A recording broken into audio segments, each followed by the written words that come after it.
से हथवा शोभे हो दुल्हा लाली रे रुमलिया। से भरी देहुना लाड़ो रानी के सेनुरवा, से भरी देहुना लाड़ो रानी के सेनुरवा।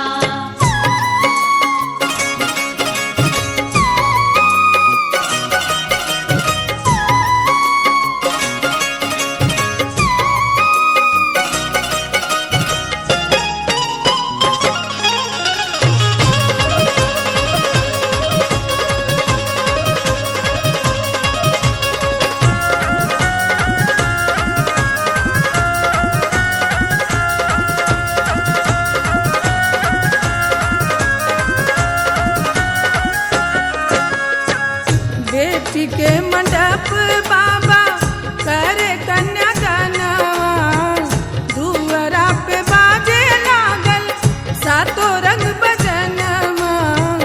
कुल परिवार सब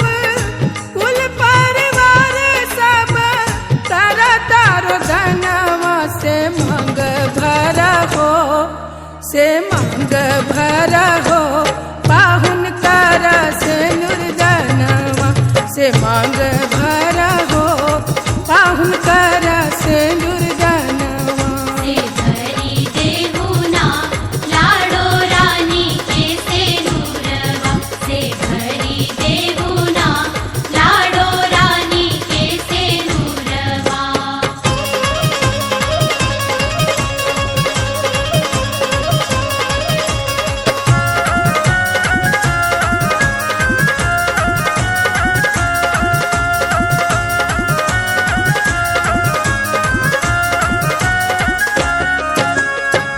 सखी सब मंगल गावे आइल शुभ बेरवा, दुल्हिन दुल्हा संगे पहली सात फेरवा।